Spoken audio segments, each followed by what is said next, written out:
Hello students, last term पे हमने trihydric alcohols glycerol पढ़ा था। आज हम शुरू करेंगे फिनोल से। फिनोल वे यौगिक जिनमें OH समूह सीधे बेंजीन वलय से जुड़े हों फिनोल कहलाते हैं। क्लासिफिकेशन ऑफ फिनोल, इसमें उपस्थित हाइड्रोक्सी समूह की संख्या के आधार पर फिनोल्स को निम्न प्रकार से वर्गीकृत किया गया है। ये पहला है फिनोल, बेंजीन रिंग पर OH ग्रुप लगा है। ये मोनोहाइड्रिक फिनोल है जिसमें एक OH ग्रुप हुआ है। इसका दूसरा एग्जाम्पल ऑर्थोक्रिसॉल, जिसमें एक OH साथ में मिथाइल ग्रुप है। और इसका तीसरा एग्जाम्पल मेटानाइट्रोफिनोल, जिसमें एक OH ग्रुप है और एक नाइट्रो ग्रुप लगा हुआ है। तो यहाँ पर ये एग्जाम्पल्स है मोनोहाइड्रिक फिनोल्स के, जिसमें कि एक OH ग्रुप लगा हुआ है। दूसरा है डाइहाइड्रिक फिनोल। डाइहाइड्रिक फिनोल मतलब जिसमें बेंजीन रिंग पर दो OH ग्रुप लगे हैं। अब ये बेंजीन रिंग पर क्योंकि 6 पोजीशन है तो OH ग्रुप अगर पास पास में लगते हैं तो ये ऑर्थोहाइड्रोक्सी कहलाता है। यहाँ पर इसका कॉमन नाम कैटेकॉल लिखा हुआ है। ये दो OH ग्रुप मेटा पोजीशन पर और ये दो OH ग्रुप पैरा पोजीशन पर लगे हैं। तो यहाँ पर डाइहाइड्रिक अल्कोहल में सेम कंपाउंड के 3 तरह के स्ट्रक्चर बनने की संभावना होती है। यह है कैटेकॉल, रिसोर्सिनॉल और हाइड्रोक्विनोल। तीसरा हम देखते हैं ट्राईहाइड्रिक अल्कोहल, जिसमें बेंजीन रिंग पर 3 OH ग्रुप लगे हैं। ये पायरोगैलॉल इसका एग्जाम्पल है। ये 1, 2, 3 पोजीशन पर लगे हुए हैं और यहाँ पर ये 3 ग्रुप एक छोड़कर एक कार्बन पर लगे हुए हैं 1, 3, 5 पोजीशन पे फ्लोरोग्लूसिनॉल। तो इस तरह से हमारे पास 3 तरह के फिनोल हमने देखे, मोनोहाइड्रिक, डाइहाइड्रिक और trihydric phenols. Now structure and bonding of phenols. यहाँ आप देखिए कि फिनोल की संरचना और उसकी बॉन्डिंग किस प्रकार है। फिनोल में ऑक्सीजन परमाणु एक तरफ हाइड्रोजन के साथ तथा दूसरी ओर बेंजीन के कार्बन परमाणु के साथ सिग्मा बंध बनाता है। इसके अलावा ऑक्सीजन परमाणु के एक p कक्षक में अबंधी इलेक्ट्रॉन युग्म उपस्थित होता है जो अणु के सिग्मा फ्रेमवर्क के तल में स्थित होता है। 6 कार्बन के p कक्षक ऑक्सीजन का एक p कक्षक अंतःक्रिया द्वारा एक्सटेंडेड डीलोकेलाइज ऑर्बिट का निर्माण करता है। अबंधी इलेक्ट्रॉन युग्म का यह विस्थानीकृत CO में एक द्विबंध गुण पैदा करता है। यहाँ हम देख रहे हैं कि ये 1, 2, 3, 4, 5 कार्बन, इनका ये p ऑर्बिटल, 5 कार्बन के p ऑर्बिटल, यहाँ पर 6 कार्बन इसका p ऑर्बिटल और यहाँ पर O का p ऑर्बिटल। तो ये सब क्या है, डीलोकेलाइज्ड, एक्सटेंडेड डीलोकेलाइज्ड ऑर्बिट बनाते हैं। फिनोल की रचना तथा आणविक कक्षक मॉडल। फिनोल की रचना और आणविक कक्षक मॉडल को समझते हैं अपन। अब फिनोल, यहाँ पर हम देख रहे हैं फिनोल के स्ट्रक्चर्स। फिनोल की संरचना में, फिनोल की इलेक्ट्रॉनीय संरचना में विभिन्न अनुनादी संरचनाओं के अनुनादी संकर द्वारा निम्न प्रकार से इसको प्रदर्शित किया जाता है।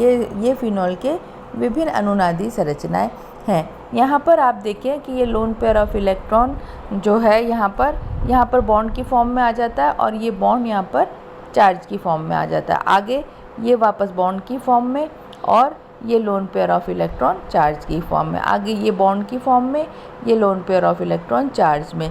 आगे ये बॉन्ड की फॉर्म में और ये lone pair of electron charge में। तो कुल मिला के इस तरह से नेगेटिव चार्ज इसके रिजोनेटिंग स्ट्रक्चर में डिलोकेट होता है। आगे हम देखते हैं नामकरण फिनोल का, नॉमेनक्लेचर ऑफ फिनोल। सबसे सिंपल जो मेंबर है फिनोल का C6H5OH है। सदस्यों का नामकरण फिनोल्स के डेरिवेटिव के रूप में किया जाता है। फॉर एग्जांपल ब्रोमो, यहाँ पर हम देख रहे हैं OH ग्रुप और ब्रोमो ग्रुप लगा हुआ है। तो यहाँ पे OH 1 पे और 2 पे ब्रोमो, तो इसको हम 2 ब्रोमोफिनोल कहेंगे। यहाँ पर हम देखते हैं एक OH ग्रुप के साथ एक NO और एक Cl ग्रुप लगा हुआ है। तो इस कंपाउंड को हम बोलेंगे 4 क्लोरो, क्योंकि C पहले आता है तो C पहले लिखेंगे, 2 नाइट्रोफिनोल। कुछ फिनोल का नामकरण ट्राइबल नियम के अनुसार, रूढ़ पद्धतियों के अनुसार भी किया जा सकता है, जैसे ये ऑर्थोक्रिसॉल, रिसोर्सिनॉल, फ्लोरोग्लूसिनॉल आदि। अब हम देखते हैं प्रिपरेशन, नामकरण के बाद प्रिपरेशन ऑफ फिनोल्स, फिनोल्स बनाने की विधियाँ। सबसे पहले हम कोलतार से फिनोल बनाएंगे। कोलतार से फिनोल बनाने के लिए हम क्या करेंगे, कोलतार के मध्य प्रभाज में फिनोल तथा क्रिसोल उपस्थित होते हैं। इस प्रभाज को ठंडा कर नेफ्थलीन से क्रिस्टलीकृत किया जाता है और मदर लिक्विड को NaOH के साथ क्रिया करा के घुलनशील सोडियम फिनॉक्साइड प्राप्त करते हैं। यहाँ पर इसको ठंडा करके कार्बन डाइऑक्साइड गैस प्रभावित किया जाती है और लवण के अपघटन से हमको फिनोल मिलता है। तो यहाँ पर आप देखिए एरोमेटिक, यहाँ पर फिनोल को आप NaOH की उपस्थिति में इस तरह से आपने रिएक्शन कराई और आपको यहाँ पर फिनोल प्राप्त हुआ। दूसरा विधि है डायजोनियम साल्ट से। ये आपने डायजोनियम साल्ट लिखा, इसका जल अपघटन जब हम करते हैं तो भी हमको फिनोल और नाइट्रोजन मिलता है। तीसरी विधि हम देखते हैं सोडियम बेंजीन सल्फोनेट द्वारा।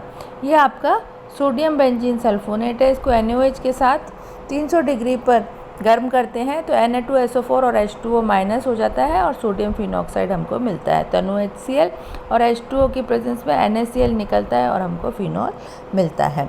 फिनोलिक अम्ल, यहाँ पे OH और यहाँ पे COH जो फिनोलिक अम्ल है, इनका डीकार्बोक्सीकरण सोडियम हाइड्रोक्साइड और कैल्शियम ऑक्साइड की उपस्थिति में होता है। तो यहाँ से एक कार्बन डाइऑक्साइड निकलती है जो कि इस Na के साथ Na2CO3 की फॉर्म में निकलती है। इसके बाद इसका जल अपघटन डीकार्बोक्सिलेशन के बाद इसका H3O के साथ ये OH में कन्वर्ट होता है। तीसरी नेक्स्ट मेथड है राजिश प्रक्रम। यह फिनोल बनाने की इंडस्ट्रियल मेथड है। इसमें बेंजीन की अभिक्रिया HCl व वायु HCl और O के साथ की जाती है। यहाँ पर कॉपर उत्प्रेरक की उपस्थिति में 250 डिग्री पर क्रिया कराई जाती है जिससे हमको क्लोरोबेंजीन मिलता है। क्लोरोबेंजीन का सिलिका पर 500 डिग्री की उपस्थिति में अपघटन कराने पर हमको फिनोल मिलता है। नेक्स्ट रिएक्शन है ग्रिनार रिएजेंट से। ग्रिनार रिएजेंट से C6H5 MgBr ग्रिनार रिएजेंट है। इसका ऑक्सीजन के साथ अभिक्रिया C6H5 OMgBr C6H5 OMgBr H2O और ये फिनोल और MgOH हमको प्राप्त होता है। इसके बाद हम क्यूमिन से इसकी रिएक्शन बनाने की विधि देखते हैं।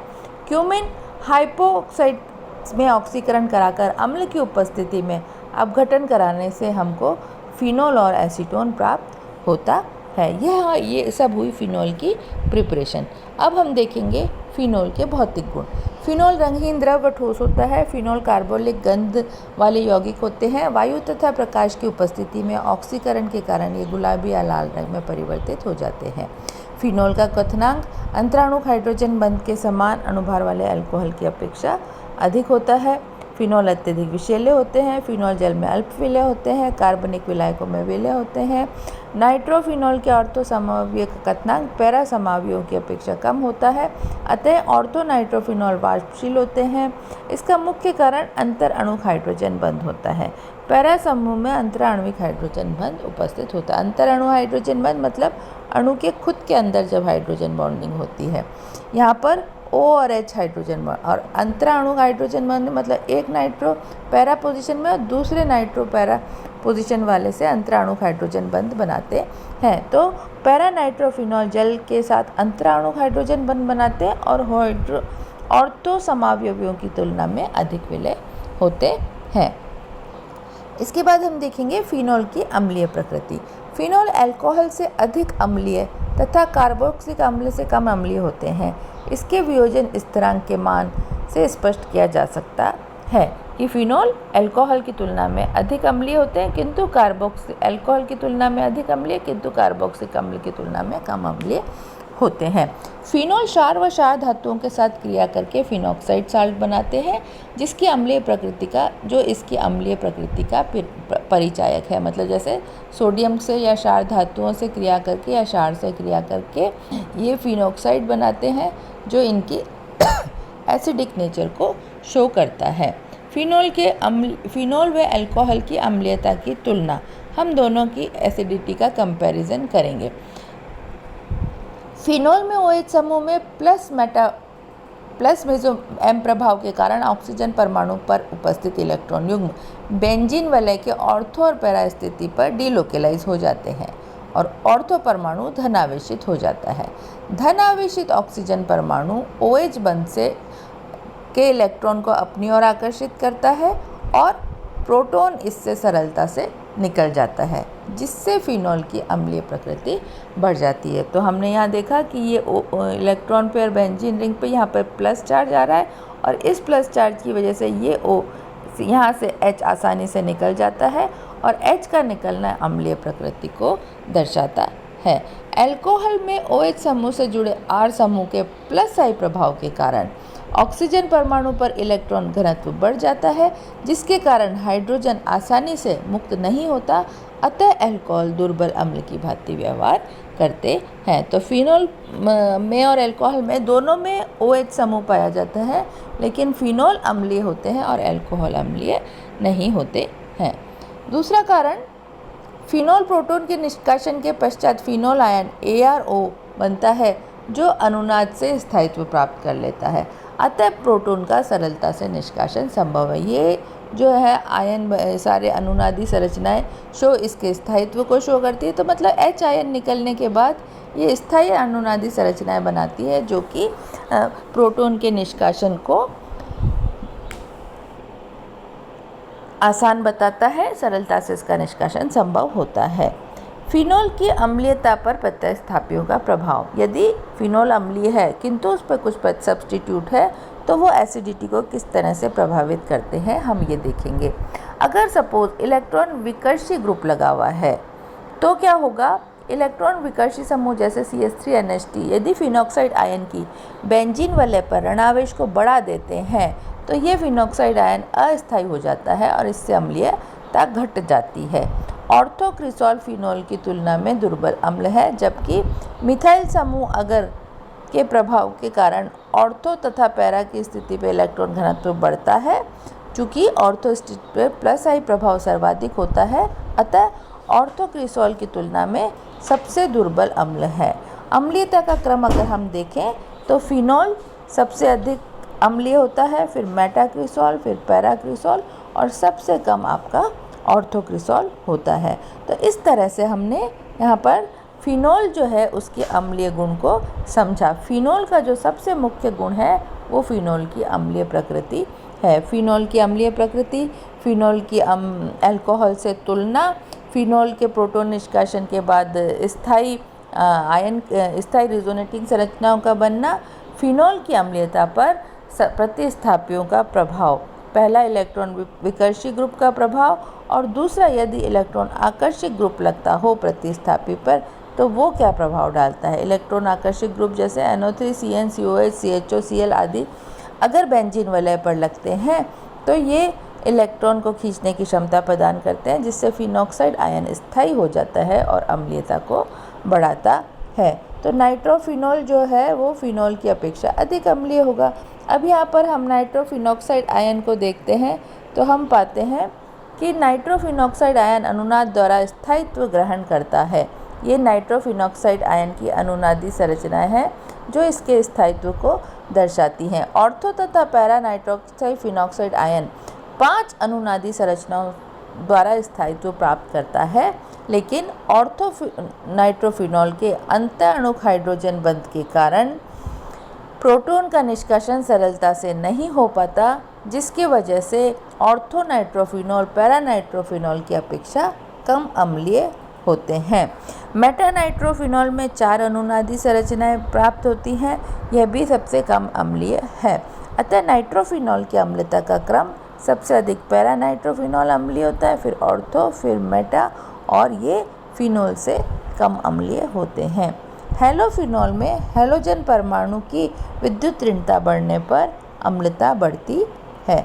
हेलोफिनॉल की अम्लीयता का क्रम अगर हम देखें तो ये हेलोफिनॉल का क्लोरो ब्रोमो आयोडो फ्लोरो दिया है।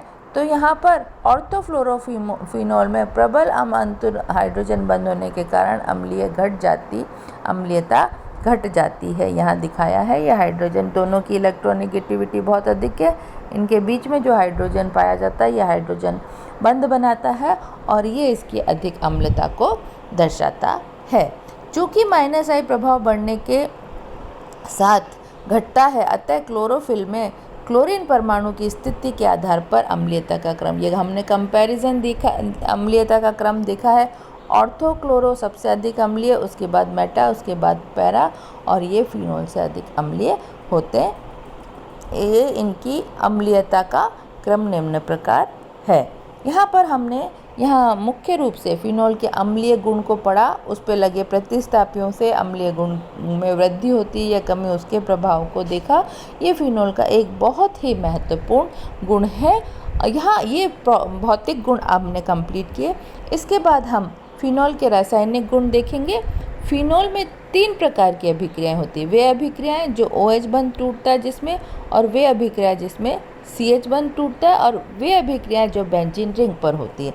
मतलब यहाँ पर देखिए कि O और हाइड्रोजन के बीच का बंध इस जगह पर अभिक्रिया होती है, दूसरा O और CH के बंध के बीच में अभिक्रिया, और तीसरा यहाँ बेंजीन रिंग पर अभिक्रिया होती है।